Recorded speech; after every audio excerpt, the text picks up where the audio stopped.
Hey guys, I'm going to spend a few minutes talking to you about India because we read about it in the book, and I just wanted to give you some background information on India so that you could understand it, especially about the caste system and social classes, to give you a better feel for it before we have our test.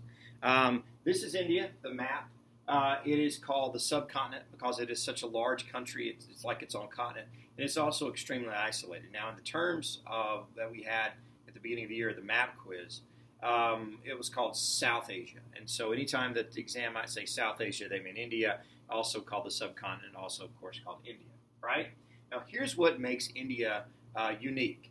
It is completely isolated in the south by two large bodies of water, the Arabian Sea and the Bay of Bengal, the Indian Ocean under here. The Hindu Kush Mountains are on the west side, and the tallest mountains in the world, the Himalayas, are on the east side, right? And so it's kind of sheltered between the mountains and the oceans, and it's given, once the people who migrated there stayed there, it gave them an isolated place to raise a civilization, right? Now, the area that we're talking about is here in West India. We begin here as far as the Indus River Valley. The river is the Indus, and it's where the first people there settled in those civilizations, okay? Okay, so this gives you the rundown of what I've just said. Isolated in the north by the mountains, in the south by the oceans. The flooding occurs for a couple of different reasons. The flooding occurs because of snow melt from the Hindu Kush Mountains and the Himalayan mountains that flows down into those rivers. It is also influenced by the monsoon seasons, right? The wet and dry seasons. There are monsoons on the side of the world, which creates rainy seasons and dry seasons. And as you can see here, from October to May is the dry season. The wind blows from the north to the south across India, bringing dry air from the deserts in China over India. And then around spring, it shifts, and it blows from the oceans from the southwest to the northeast, and blows rain over India, and that's where we have the rainy season, okay, from June to September. Now, there are advantages and disadvantages to having a rainy season and causing flooding. Now, if you look back at the maps that we had on the PowerPoints for Egypt and Mesopotamia, you notice that it's very easy to see where the farmers would grow food. They have this green area that kind of follows the river or cradles between the rivers. And then to the east and west of that green area is just brown, which means it's deserts. Both river valleys that we talked about so far have been in the middle of the deserts. The Indus River Valley is not in the middle of the desert. The Indus River Valley is in the middle of a jungle tropical area, which the soil is a lot more erosive and therefore can change and shift, unlike that of the desert. And so there are a few disadvantages of trying to farm in an area like the Indus River Valley because of the amount of rain and the amount of flooding that it gets, and the soil is a lot looser than this desert soil that is much easier to plant in. Okay? All right, so we have an idea of trade that occurred during this period of time over the three river valleys that we've studied. Starting here in the purple, this is your Indus River Valley. The river, as you can see, maybe a little better map here, comes down from the Hindu Kush Mountains all the way down to the Arabian Sea, okay? And that's where the civilization would settle along that river. But we can also see that they traded. They traded with both Mesopotamia and Egypt. And so what's amazing about this, to the history nerds like me, is that as each civilization grew up, they all knew about each other, right? The people, the merchants and traders of Mesopotamia knew about the Indus River Valley. The merchants and traders of the Indus River Valley knew about the Nile and all around the cycle of trade. We see that there's ocean trade from Mesopotamia coming down from the Persian Gulf. There's also land trade, which would come across the Iranian Plateau and the Khyber Pass into India and off to the Middle East, right? And so we have a familiarity, exchange of ideas, and things like that when it comes to the Indus River Valley and the other river valleys we studied. Okay. All right, so the beginning of the Harappan civilization. Now, your book also calls these people the Dravidians. Dravidians, Harappans, it's the same people, right? So around 7000 BC, as you can see, these people migrated through the Hindu Kush Mountains and a trail known as the Khyber Pass. Now, what's interesting about the Khyber Pass is that it's still around today. You can Google the Khyber Pass, and it shows trucks going down a road because it's still there, and it's still the major way over the Hindu Kush Mountains into the Indus River Valley. They were originally sheep herders, you can see, and they would farm along the Indus. Eventually, around 2500 BC, we have the first cities. And what we're growing here is a major urban population with hundreds of cities located all along the Indus River from the north down to the sea, right? Now, here's what we know about them. They were very sophisticated. They had very sophisticated, complex, planned-out cities. All of the cities looked the same. They built with a standard-sized brick. And so the cities not only are laid out the same, they are built by the same material. And they had an indoor plumbing and sewage system, and they also had writing. Okay. The problem with the writing, if I could just mention for a second here, the problem with the writing is that we cannot read it. And it's one of the things we've taken for granted when we talked about cuneiform or even talk about Egyptian hieroglyphics, is the fact that we know what it says. Archaeologists have found ways to break the code of that language and read it. Well, we haven't found a way to break the code of the Harappans or the Dravidians. They have a language, we see it, we don't know what it says. And that limits us greatly in figuring out who these people were and what they did. So we can't tell you long list of Harappan kings, and we can't tell you like the mythologies and stuff that they have because we can't read their writing. But we do have evidence from archaeological evidence, right? So we do pick up on some things about them from the archaeology, right? When we talk about the religion, here's what we know from what we see, what we found. They believed in a mother goddess and fertility goddesses like most of the cultures that we studied about. And they seem to have a lot of cows, sacred cows. And so animals and trees and nature spirits were important to their religion, right? We know they had economy and trade because we find their writing located in what we call seals, right? And the seal, of course, it's a small clay square. And on the clay square, you have one side that has writing on it and then pictures of things that are carved into the stone. And on the other side, you have kind of a grip, a way to handle it. And what we believe happened is that when they would ship goods in jars or in boxes to Mesopotamia, to the Nile, they would have wet clay and they would stamp the seal on the wet clay to show this is this product. Think it as labeling, like you would buy a box of popcorn and it would say, the company on it, and then what kind of, is it buttered, is it heavily buttered, is it non-buttered? That's what this were. These seals were labeling, so they would label the package with writing and with pictures and send it off. Now we find these seals, of course, in the Indus River Valley, but we also find these seals in Egypt and Mesopotamia. So we have evidence that they traded with both of those civilizations, right? Now, around 1750 BC, the civilization begins to decline. We don't really know why, because we can't read the writing to say what disaster might have happened. And so we believe that we don't see signs of war. Usually, when we have a civilization that has been conquered by a large empire, when we're digging through archaeology, we find a level of the city that has like almost just a black line that goes around the entire wall of the city. And that black line is the indication that the city has been burned. And so we could say, okay, there was a war here, and the city was conquered and burned to the ground and then rebuilt, right? We don't see that in the Indus, so we don't really think it's invasion. But we do find piles of bodies, masses of bodies buried in mass graves, which means there was some sort of emergency, maybe a natural disaster, something like that. Or it could be simply that it was just too hard to farm in this area. As we said before, in a tropical area with mudslides and sinkholes and the river shifting back and forth. We're not in the desert, right? It could have just been too hard to farm and maintain a large population on the Indus, and finally people gave up and just left. They moved into the interior of India, into the jungles. What we do know is they did not disappear. They were living there when the new group comes to migrate in. We'll talk about them in a second. So the question is, what do we really know about the Dravidians, about the Harappans? Well, let's look at the archaeological evidence. We have uniform city planning. We have uniform housing.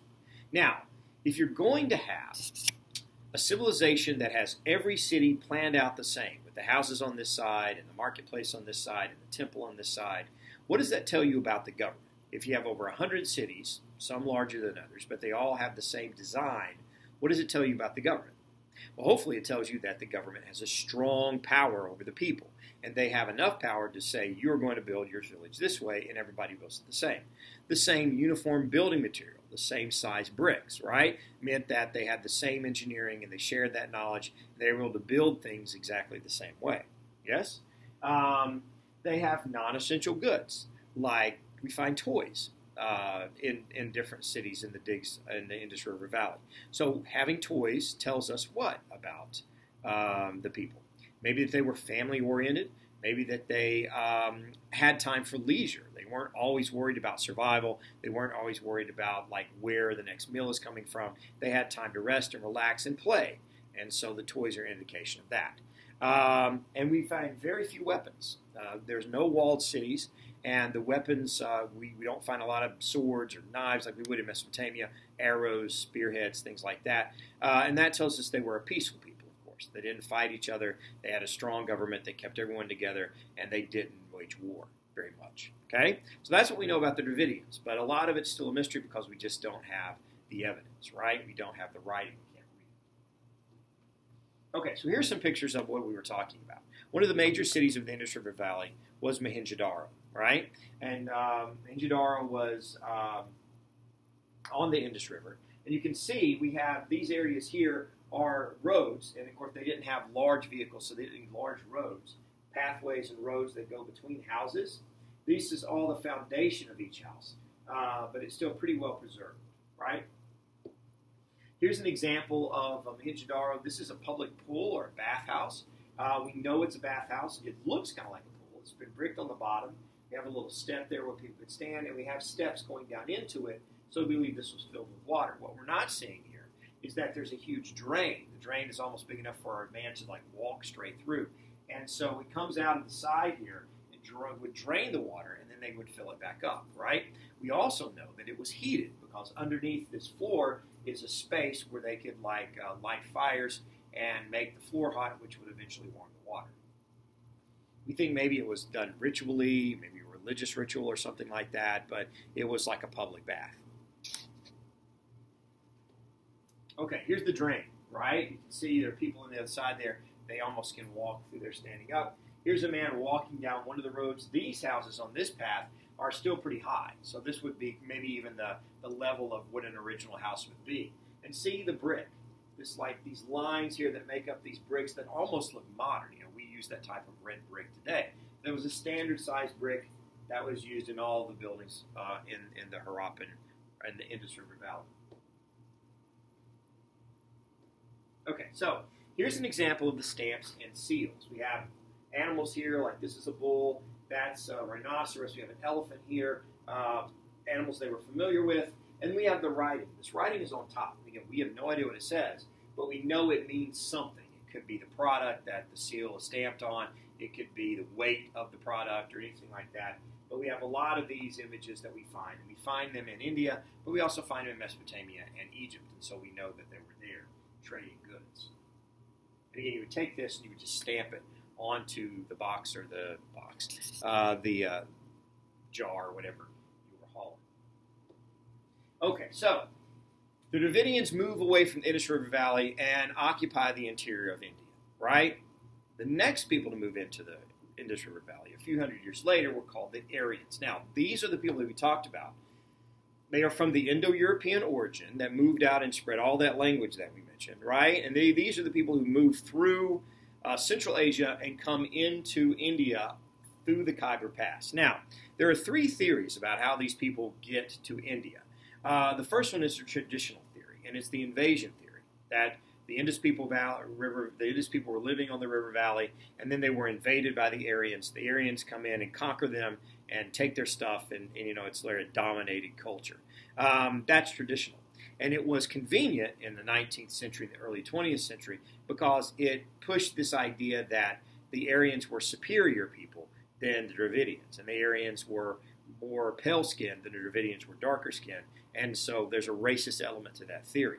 Now, today, of course, most people have gotten rid of the fact that just because you have pale skin makes you superior. And so most historians and most colleges teach the migration theory.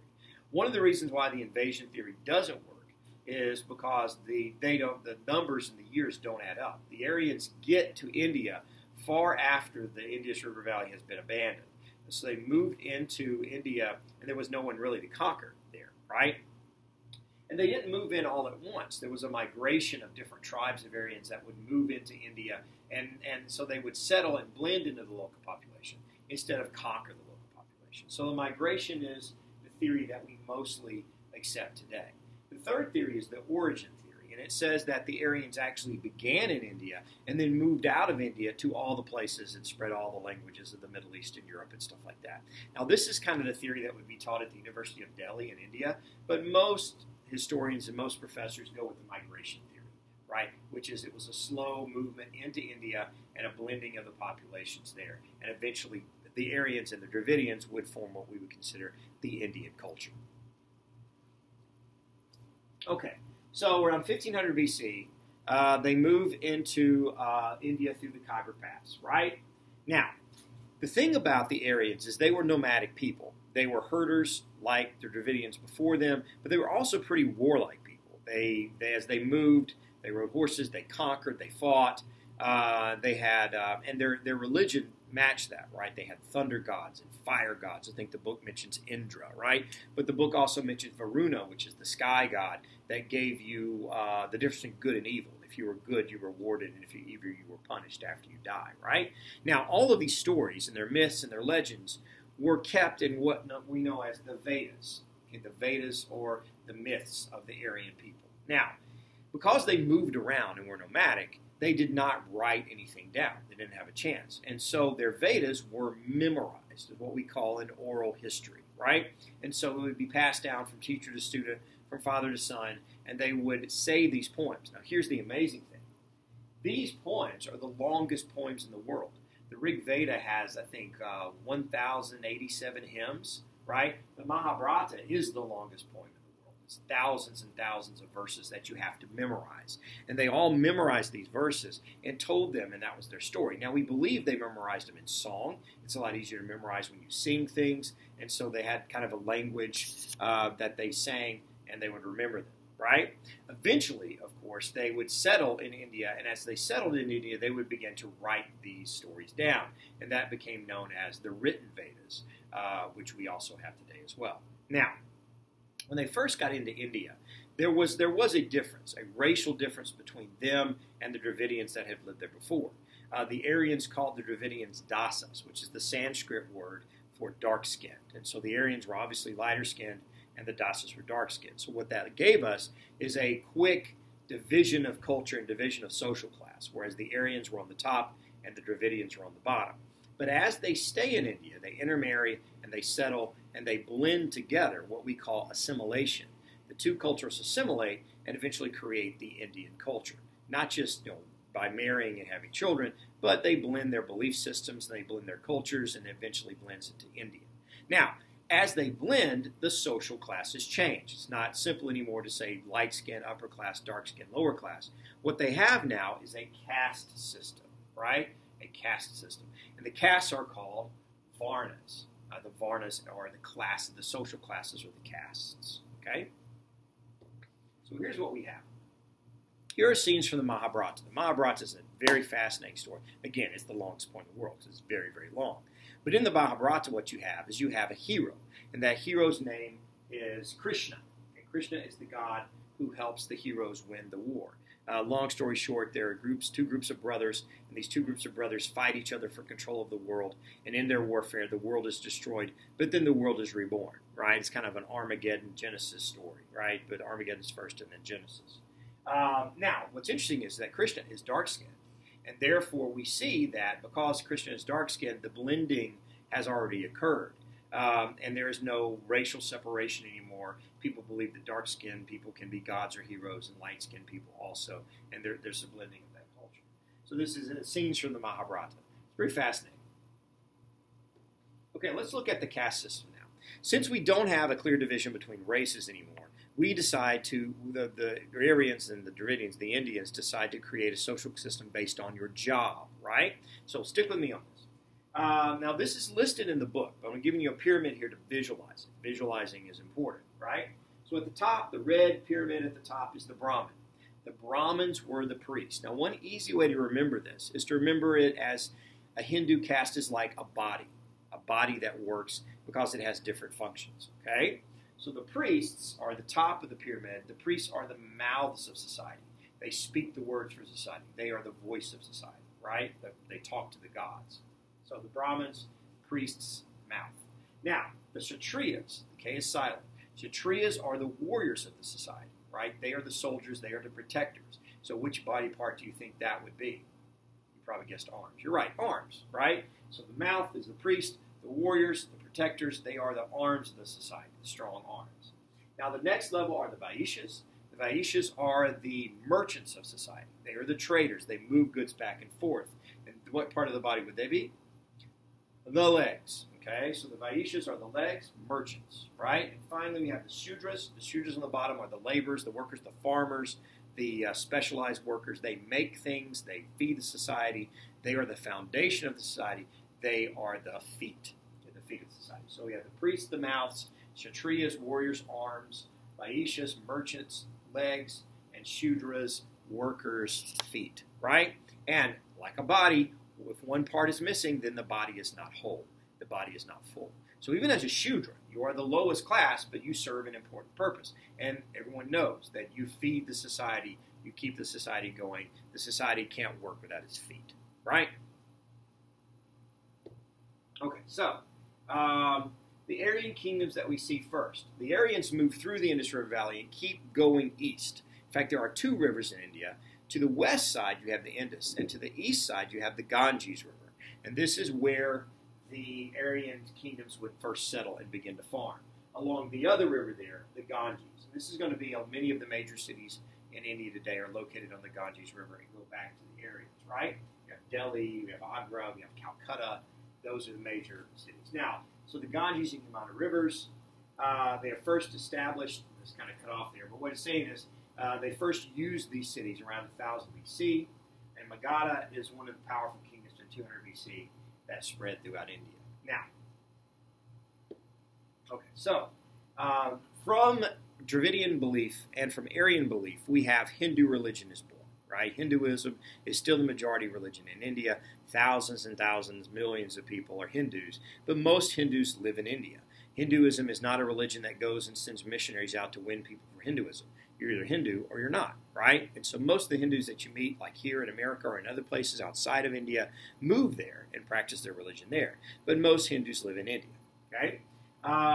So it's the oldest religion in the world. There's another religion that's kind of a toss-up, but most theologians believe that Hinduism is the oldest religion in the world. It is very polytheistic. It cannot be traced back to one person. It's so old. We can't trace it back to an Abraham or a Moses. This is so old it just begins, and we don't know when. It's very polytheistic. Polytheistic means many gods. There are thousands of gods, hundreds of thousands of gods. Nobody knows how many gods Hinduism has, right? It's just, there's a lot of gods, right? The religious texts, as we mentioned, are the Vedas. And the Vedas are the basis of their stories and their legends. They have gods and heroes in them, some pretty interesting stories. And it answers the essential questions. But the Vedas answer questions by example, right? So like the Ramayana, for example, is a story from the Vedas. And it has a prince and it has a princess. And they're married, but then they have to do all these things. And throughout the story, what we see is examples of how people should behave. How do you be a good son if you're a prince? How do you be a good wife if you're a princess, right? And so people followed those examples in their lives. And that was the moral ruler of the ancient Hindu society, was reading the Vedas and then acting like the heroes of the Vedas. Not doing the bad things, but doing the good things. The problem, and you probably already guessed it, is there's way too many things to know, way too many things to read. Thousands of verses of poems, thousands of rituals to follow, thousands of gods to worship. Hinduism can become very confusing, right? And so, another book was written around this time by the Aryan priest, and that book was known as the Upanishads. Now, the Upanishads was the spark notes of the Vedas, kind of commentaries, right, on what the Vedas actually mean. Think of it as the frequently asked questions of the Vedas, right?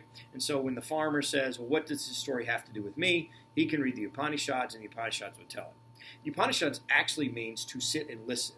And so the Upanishads are written as if you have a student, and the student is asking the teacher about the Vedas. What about this? And then the teacher answers that question. So like I said, it's a commentary on the Vedas themselves. So the Upanishads became a very popular book in explaining what is it that you needed to know about Hinduism. Okay, so in Hinduism, there is an interesting belief, right? Let's go back to the social class for a second. Yes, we have the Brahmins, the Kshatriyas, the Vaishyas, and then the Shudras at the bottom.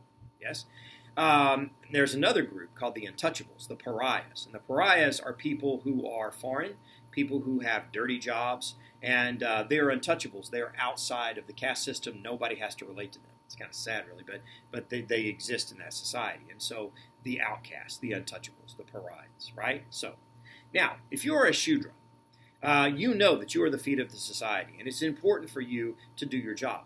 That in itself keeps you from rebelling or acting up or thinking you need to be higher than you are because you serve an important purpose. But in addition to that, there's the idea of reincarnation.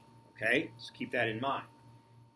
The universe begins in Hinduism with a universal force, and this universal force creates the universe, and it is the hum or the spirit that exists in all things, and that force is called the Brahman, right?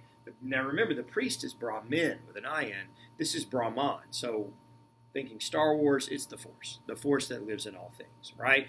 The soul, the universal soul, whatever it is. Now, so the Brahman is the universal soul.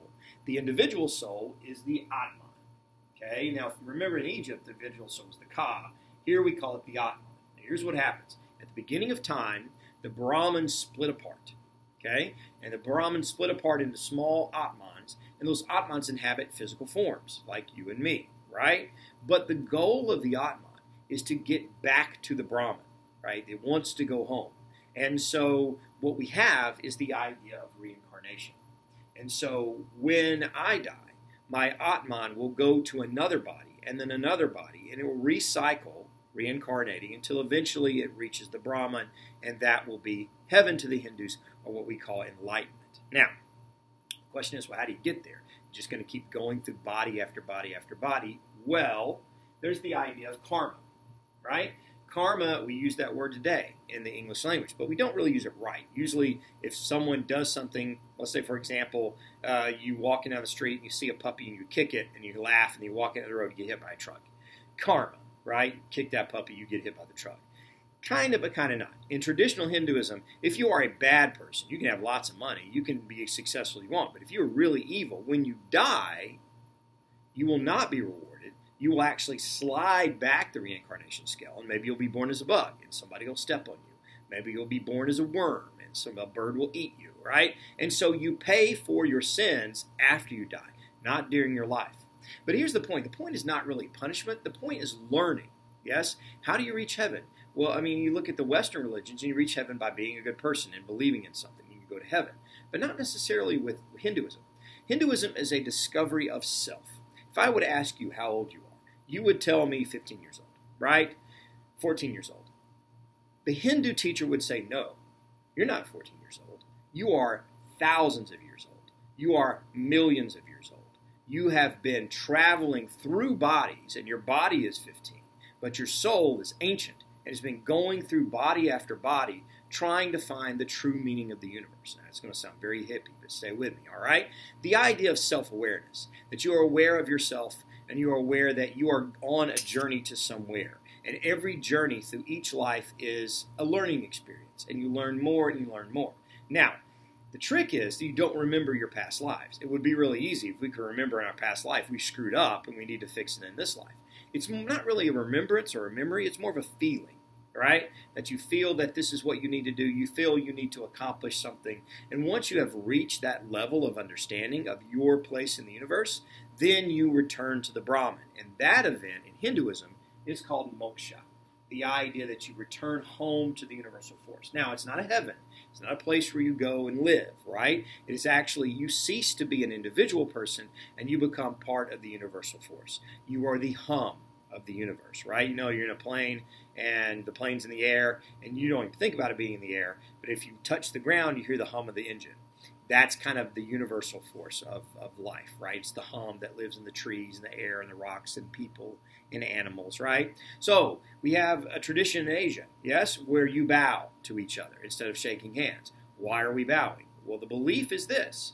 We are all spiritual relatives. We all come from the same source. Regardless of who your father was or what kind of eye color you have or what race you are, your Atman is from the similar source. So when I bow to you, I bow to your divine power, and you bow to my divine power that exists in all of us, right? So we're all spiritual relatives, regardless of what our DNA says.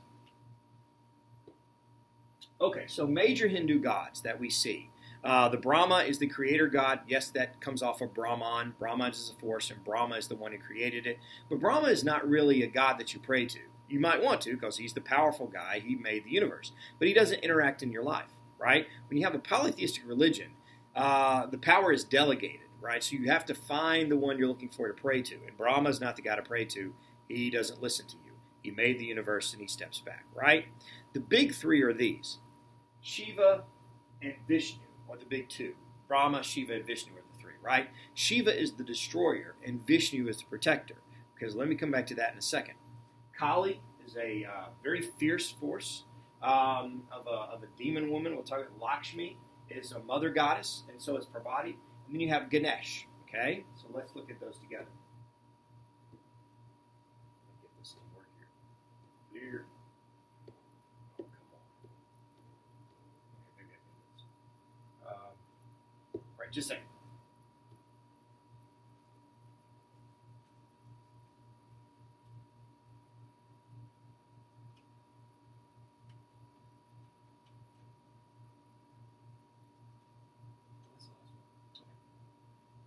All right, so that's the last one. But anyway, the truth is that you won't really have to know the gods for the test. We will get into the gods later, especially when we talk about Buddhism. So just keep those in your wheelhouse, and we'll come back to those gods. But know the basics of Hinduism and the idea of reincarnation. Okay?